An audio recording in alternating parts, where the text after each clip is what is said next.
Welcome to Heartbreak Chronicles. The breeze ruffled the manicured lawn, and the setting sun's rays cast long shadows across the yard. Matthew Anderson stands by the barbecue grill in his backyard, a cold beer in his rough hands, his eyes scanning the friends and family who have come to his 45th birthday party. Paper plates were piled high with roasts and potato salad, and laughter echoed in the air, but he felt a twinge of unease. After 17 years of marriage, Matthew knows his wife, Rachel, like the back of his hand. He knew her eyes would dodge when she lied, and her voice would have a slight tremble when she hid something. At the moment, Rachel was saying something to their neighbor, Brian Harrison, smiling overly enthusiastically. Her hand lingered on Brian's arm for so much longer than politeness required, and it all but alerted Matthew. Years of experience as a construction project manager have allowed Matthew to develop a keen intuition. Now that intuition is signaling wildly. He finished the beer in his hand in one gulp and headed for the cooler. He nodded politely in greeting as he passed three guests, but never took his eyes off Rachel and Brian. Just as he was bending over to get a fresh beer out of the cooler, he saw Rachel lean in close to Brian and whisper something in his ear. Brian's hand skimmed lightly over the back of her waist, and Matthew's fingers subconsciously tightened around the neck of the beer bottle. He wanted to rush over and question them immediately, but reason told him not to. Not now, not here, not where their 16-year-old son Oliver might see it. "Hey, Matthew," his coworker James exclaimed. "Nice party. How does it feel to be turning 50? Matthew forced himself to smile. "Not bad, but it looks like I need another beer. Would you like one?" As the party draws to a close, Matthew finds himself in the kitchen putting dishes in the dishwasher.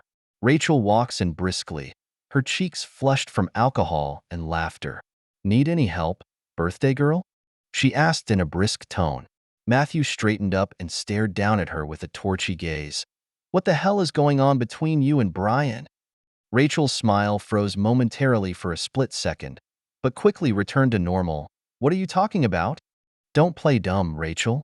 I saw you guys out there whispering and moving around. What the hell is going on?" A flicker of provocation flashed in Rachel's eyes, and the mask of the meek wife peeled off in an instant to reveal a strange, cold expression underneath. "He's been more of a husband to you than you've ever been in the last 17 years. The words hit Matthew like a punch in the heart. But before he could say anything, a new voice interrupted them. "Dad, don't ask. He spends more nights here than you do." Matthew turned to see Oliver standing in the doorway, anger and pain written all over his young face. Those words hung in the air like a hammer blow. "Oliver." Rachel suddenly softened her voice. "Honey, it's not what you think." "That's enough, Mom." Oliver interrupted her. "I'm not stupid. I saw those texts. I heard those calls. How could you do this to Dad?" It was at that moment that Matthew's carefully constructed life suddenly fell apart. A happy marriage, a stable family, all of it collapsing before my eyes. Anger boiled inside him, threatening to spill over, but his voice was surprisingly calm. "The party's over, folks. Thank you all for coming. Now please return." Guests began to leave one by one, whispering their goodbyes. Only Brian, staggering drunk, refuses to leave. "Come on, Matt," Brian said vaguely. "Don't be like that. We're all friends, right?" Matthew walks into the garage without saying a word, and when he returns, he has a baseball bat in his hand. Brian's eyes went wide and he stumbled back, almost tripping over his own feet. Matthew tells no one and watches as he panics and flees, disappearing into the night. The rest of the guests also made a hasty exit, looking back uneasily on their way out. In the aftermath of this chaos, Matthew sat alone at the kitchen table, staring into the void. Rachel had left angrily, slamming the bedroom door, and Oliver had retreated to his room, leaving Matthew alone, with his thoughts for company. He didn't sleep that night. Instead, he scrutinized every financial record, bank statement, and credit card bill. As the morning light poured in through the kitchen window, Matthew had gotten a clear view of everything that had happened under his watch over the years. Rachel stumbled into the kitchen around 9 a.m., her hair disheveled and her eyes bloodshot. She walked straight to the coffee machine, deliberately ignoring Matthew. "What's all this?" She finally spoke, pointing to the papers spread out on the table. Matthew's voice was as cold as ice. Divorce papers. I've contacted my attorney. Rachel's hangover seemed to disappear immediately as she sneered. You think it's going to be that easy? I'll squeeze every last penny out of you. I wouldn't be so sure about that. Matthew slid over a stack of financial records. I've tracked down your small expenses with Brian. Embezzlement is a felony. Rachel? Rachel's face turned pale for a moment, fear flickering in her eyes. But then that provocative mask went back on. You can't prove anything. Matthew's smile was as cold as a wolf's. Wait and see. Matthew Anderson stepped onto the construction site, and the familiar smell of wood chips and concrete filled his nostrils. This was his most familiar territory, where everything was under his control. Or so he originally thought. Anderson, a voice called out to him. Matthew turned to see Alexander Thompson, the owner of the company, striding towards him. The worry on his face making him look 10 years older than he really was. We have a problem. Alexander opened the door. Griffin Construction is suing us. They claim we stole their proprietary design for the Riverfront project. Matthew felt a sinking in his stomach. The Riverside project is their largest contract to date, and if they lose it, the company will face a serious financial crisis. As the project manager, all responsibilities will fall on his shoulders. That's impossible, Matthew says, brain racing. These designs were done in-house, and I personally oversaw the entire process. Alexander nodded, his expression grave. I know, but Griffin has some pretty compelling evidence at his fingertips. If we can't refute their allegations, we're looking at millions of dollars in lawsuits, not to mention the damage to our reputation. Matthew's jaw is tight. He would never let his company, go down because of such baseless allegations. Give me everything on Griffin, including the details of this lawsuit.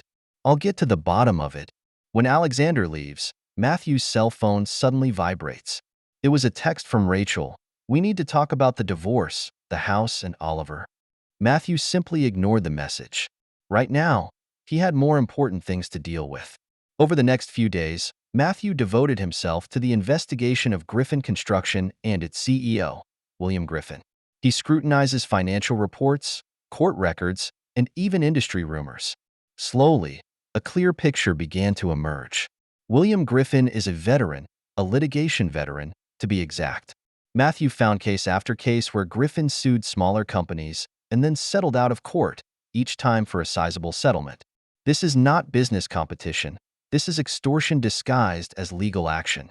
More interestingly, as the investigation deepens, Matthew discovers that Griffin Construction is in financial trouble.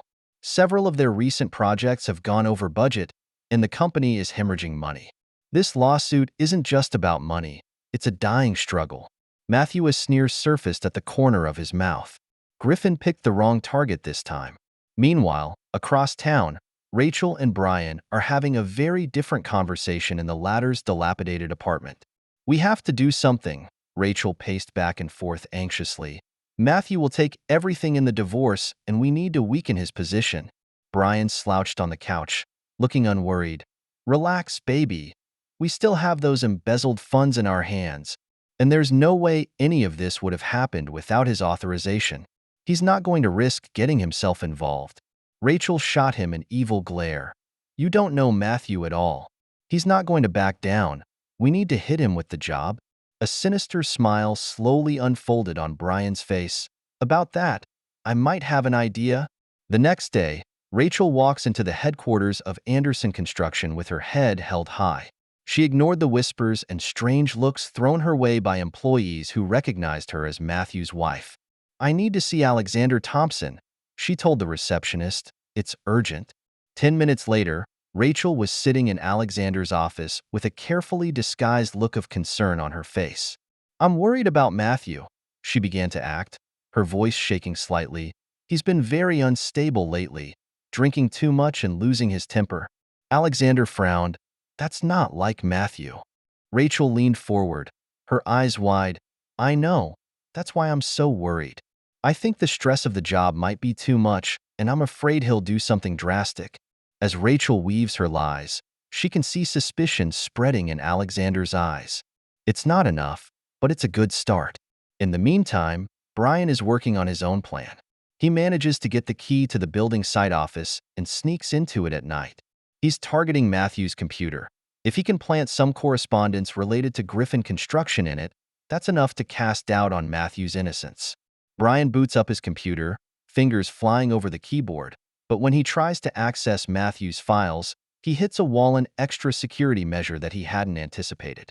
After a few failed attempts, he had to retreat empty-handed and with a sense of inner frustration. What he didn't know was that Matthew had anticipated the possibility of such vandalism. Not only did he increase security measures on all his work equipment, but he also installed hidden cameras in his office. As Brian leaves the office, a silent alert is sent to Matthew's cell phone along with a clear photo. Looking at the surveillance feed on his cell phone, Matthew allowed himself a small victory smile. Just let them play their game. He's gathering all the evidence he needs. A week later, Matthew stood in front of the company's legal team, his investigation materials neatly laid out on his desk. "Gentlemen," he began, "I think you will be interested in these." Over the next hour, Matthew showed in detail everything he found: Griffin's litigation history, financial woes, and evidence that they desperately needed a large settlement. But the most important is the last document. "That's the point," Matthew said, removing the last document.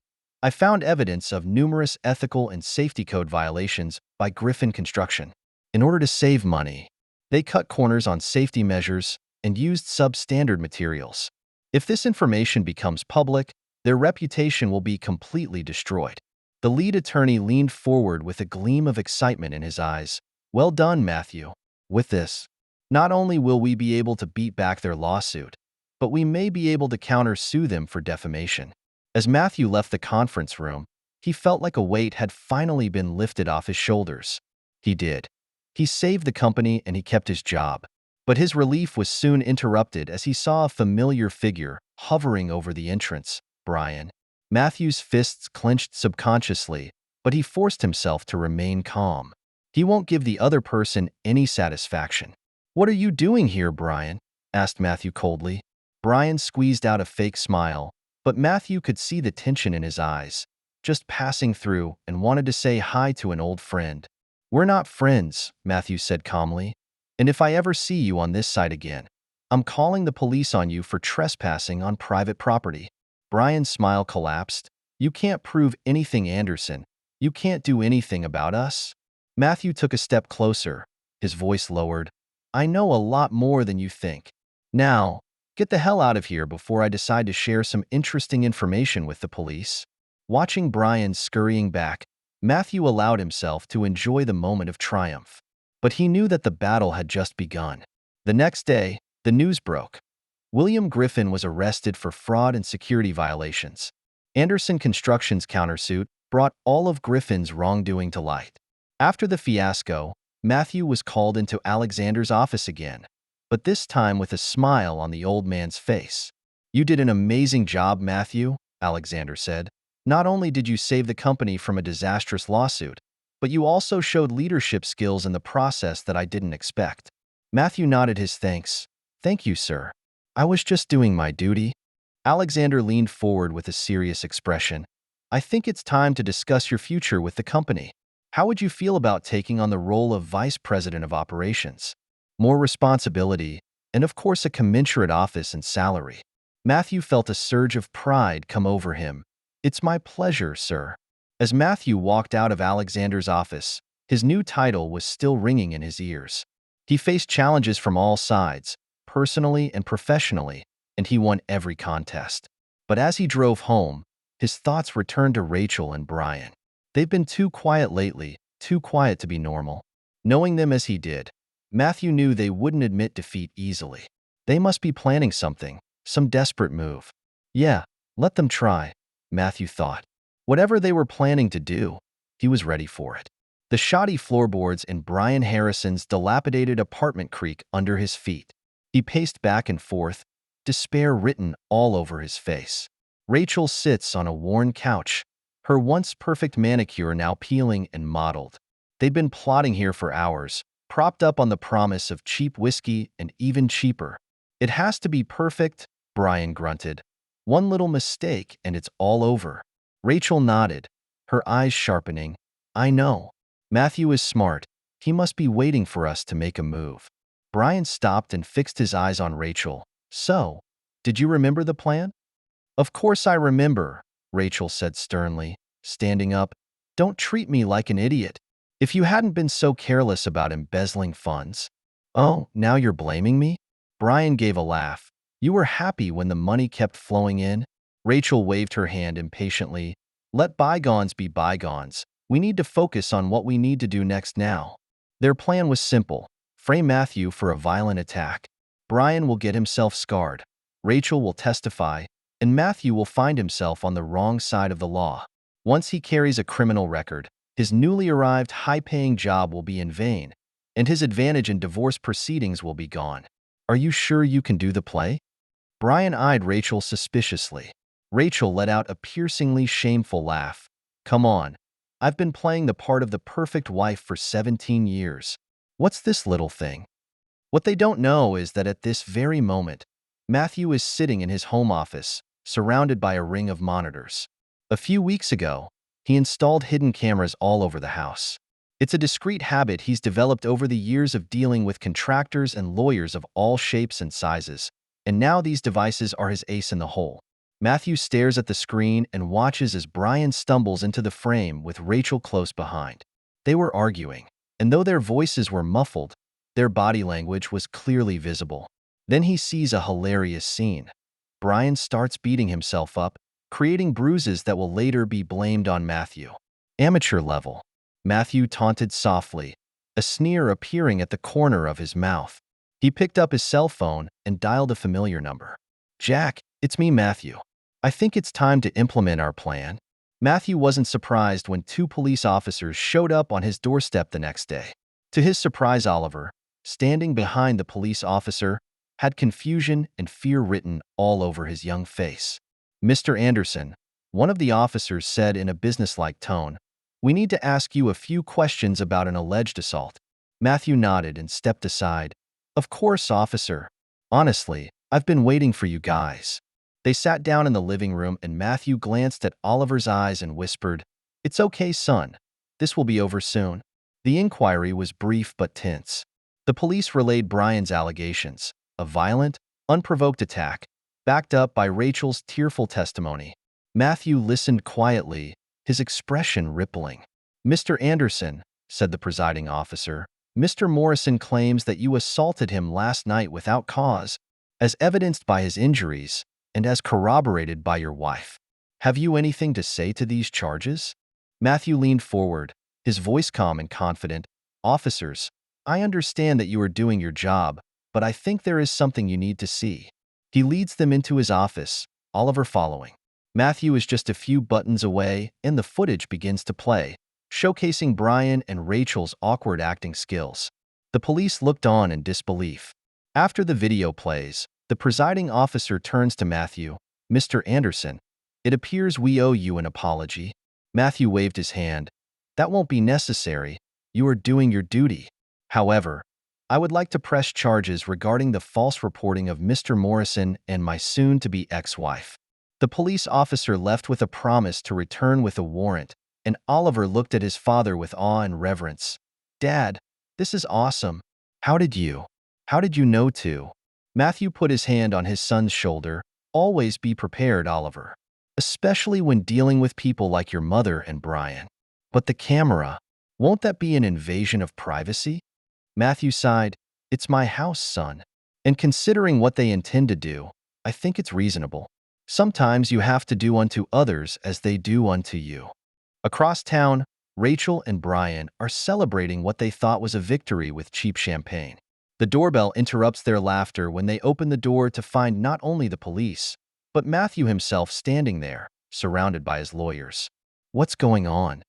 Rachel questioned pointedly, panic in her voice. Matthew's smile was icy. Justice, Rachel, justice in its purest form. As the police officer read Miranda her rights, Matthew's attorney, James, stepped forward and removed a thick folder from his briefcase. Mr. Anderson has something he would like to discuss with you.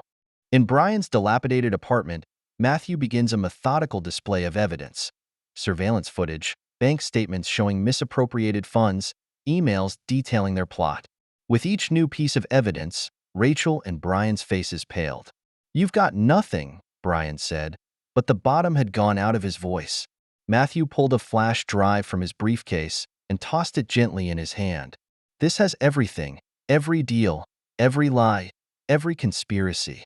You have two choices: plead guilty and be punished, or wait for me to turn this over to the police."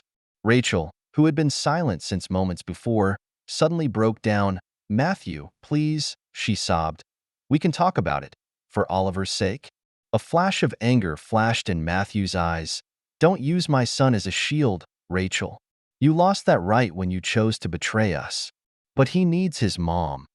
Rachel cried. "What he needs is stability and honesty," Matthew shot back. "And it's clear you can't give either of those." Brian saw that the situation was bad and immediately turned the gun around. "It was all her idea," he blurted out. "She came to me and told me she wasn't happy. I never thought it would come to this." Rachel's sobs immediately turned to angry screams. "You asshole! After all these years of relationship, you're just going to push me out as a scapegoat? That's enough." Matthew's voice cut through the chaos. "You're both screwed. The only question is how bad you want to fall." Over the next few weeks, the truth came out to the public at an alarming rate. Brian was arrested for embezzlement, and his reputation in the community was completely destroyed. Rachel, faced with the consequences of her actions, lost any chance of obtaining custody of Oliver and all claim to Matthew's property. Matthew found himself sitting in Alexander Thompson's office once again. The owner of the company leaned back in his chair with an approving smile on his face. "Matthew, I have to say," Alexander cracked, "your handling of the Griffin lawsuit was impressive enough, but the composure you showed in the face of a personal crisis, that's the quality we really need in our senior leaders." Matthew raised his eyebrows. "What do you mean by that, Alexander?" "I mean," Alexander straightened up, "what do you think of the CO position? Corner office, sizable raise, all the packages." Matthew felt a surge of pride come over him, but he kept his expression calm. "It's an honor, Alexander. Thank you for the opportunity." Matthew allowed himself a smile as he walked out of Alexander's office. He weathered storms from both personal and professional sources and won every matchup. But of all his successes, it was his private life that gave him the most satisfaction.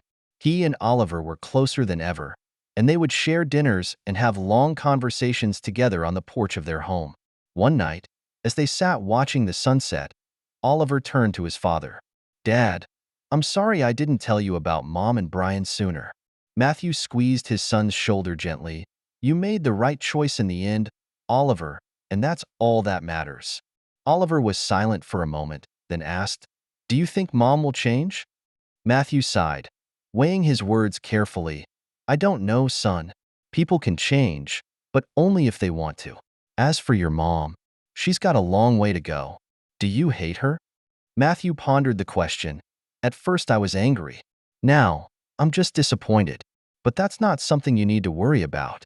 Your job is to focus on school, on your friends, on growing into a good person." Oliver nodded, then unexpectedly gave his father a hug. "Thank you, Dad, for everything." As the last rays of sunlight colored the sky orange-red, Matthew allowed himself a satisfied smile. He faced the betrayal head-on, overcame the challenge with wisdom, and ultimately won not only victory, but respect. The road ahead may not be smooth. There will be difficult conversations with Oliver, the need for psychotherapy to deal with the trauma of the past few months, and the divorce proceedings will continue, a constant reminder of all that he has lost. But right now, as Matthew sat there with his son by his side, he felt a peace he hadn't felt in years. He has weathered the storm and grown stronger. Whatever challenges awaited him ahead, he would face them head-on, as he always did. When Matthew wakes up the next morning, his brain is already making plans for the new day. He needs to adapt to his new position, form his own team, and start new projects. But most importantly, he needs to continue to be a good father, because of all the titles, that will always be the most important one. As he stood in front of the floor-to-ceiling windows of his new office overlooking the city skyline, Matthew knew he had made the right choice. Sometimes the biggest betrayal brings the best change. He lost a marriage, but recovered his dignity and worth. For Matthew Anderson, it was a worthwhile exchange. Matthew wakes up early in the morning with his brain already running and making plans for the new day. While he was in the kitchen preparing coffee, Oliver stumbled in, eyes still sleepy and yawning. "Morning, lad," Matthew said, pushing a plate of toast across the counter. "Sleep well?" Oliver shrugged. "It was okay. Had some weird dreams." Matthew nodded thoughtfully. "Want to talk?" For a moment, it looked like Oliver wanted to say no, but then he began to break off. "I dreamed about my mom," he said slowly, "and she was crying and saying she was sorry, but then she turned into a monster and Brian was just standing there laughing." Matthew put down his coffee cup and gave his son his full attention. "That does sound scary. How do these dreams make you feel?" "Scared. Angry. I can't tell." Oliver poked at the bread on his plate with his fork. "Dad, do you think I can still trust Mom?" Matthew, take a deep breath. It was the kind of conversation he'd been preparing for, but it still wasn't easy to actually face. "It's up to you, Oliver. Trust is earned, not just given. If your mom wants to rebuild that trust, she's going to have to work for it. But if you're not ready to give her that chance right now, that's perfectly fine." Oliver nodded slowly. I think I need a little time. Is that okay?" "Sure," Matthew said firmly. "As much time as you need. Remember, I'm always here if you want to chat." As Oliver sets off for school, Matthew feels a mixture of emotions. Pride in the maturity his son is showing, and sadness that he has to face these realities of the adult world too soon. Later that day, Matthew was sitting in his new office reviewing quarterly reports when a knock on the door interrupted his thoughts. "Come in," he said without looking up. When he heard footsteps stop in front of him, he looked up and was surprised to find Rachel standing there. She looked much changed, thinner, pale, with deep dark circles under her eyes. The confident, elegant woman was gone. "Matthew," her voice was almost a whisper, I need to talk to you." Matthew leaned back in his chair, his expression flat. "I think my attorney has made it clear that all communication must go through him." Rachel nodded, wringing her hands. I know, but this isn't about the divorce or any legal issues. It's about Oliver." Despite his internal wariness, Matthew felt a twinge of concern. "Oliver, what's wrong?" "I want to see him," Rachel said quickly, as if she was afraid of losing her nerve. "Matthew, I know it's not my place to ask for this, but he's my son and I miss him." Matthew was silent for a long time, scrutinizing the woman before him. Finally, he spoke up. "You're right, you really aren't in a position to ask for this, but Oliver is old enough to make his own decisions. If he wants to see you, I won't stand in the way." Rachel's eyes immediately welled up with tears. "Thank you, Matthew. I know I don't deserve your forgiveness." "Enough," Matthew cut her off, his voice strong. "You're right, you really don't deserve it. But this isn't about you or me, this is about what's best for Oliver. I'll talk to him and see what he thinks. It's the best promise I can make you." Rachel nodded, looking both grateful and ashamed. As she turned to leave, Matthew called out to her again, "Rachel." She stopped in the doorway and looked back at him. "Go to the doctor," Matthew said simply. "If not for your own sake, then for Oliver's." After Rachel leaves, Matthew leans back in his chair, deep in thought. He means what he says, and it really is all about Oliver. Still, mixed emotions swirled inside him, angry at Rachel, angry at her for hurting their son, and a deeply buried glimmer of hope. Not for reconciliation, that ship having sailed long ago, but for healing, for all their sakes. Later that day, Matthew packed up his things and was ready to go home. The house was quiet when he arrived, and Oliver hadn't yet returned from his after-school program. Matthew uses this time to begin preparing dinner, immersing himself in the familiar rhythm of chopping and seasoning. When Oliver returned, they sat down to dinner and shared their respective experiences of the day. Matthew waited until he was almost done eating before mentioning Rachel's visit. "Your mom came to see me today," he said carefully, watching Oliver's reaction. Oliver's fork stopped in midair. "Oh," he whispered. "What does she want?" Matthew took a deep breath. "She wants to see you. But I told her it's entirely up to you. If you're not ready right now, you don't have to force it." Oliver was silent for a long moment, pushing his fork against the food on his plate. Finally, he looked up. "Can I think about it?" "Sure," Matthew breathed a sigh of relief. "No need to rush. Take as much time as you need." That night, as Matthew lay in bed, he thought back on the events of the day. The challenge is not over, not by a long shot, but for the first time, he felt like they were moving forward instead of staying put. Whatever happens next, he and Oliver will face it together, and that's all that matters. Looking at the moonlight coming in through his bedroom window, Matthew contemplates the turn his life has taken. Sometimes the greatest hurts bring unexpected blessings. He lost a wife, but gained a deeper connection with his son. He lost a marriage, but found his strength. Tomorrow would bring new challenges, new difficulties, but right now, on this quiet night, Matthew felt a sense of peace. No matter what lies ahead, as long as Oliver is by his side, he is confident that he will be able to overcome any obstacle. After all, that's what fathers are supposed to do. Not hold back the storms, but teach their children how to navigate through them. That's the end of today's story. For more captivating tales, hit subscribe and never miss an episode.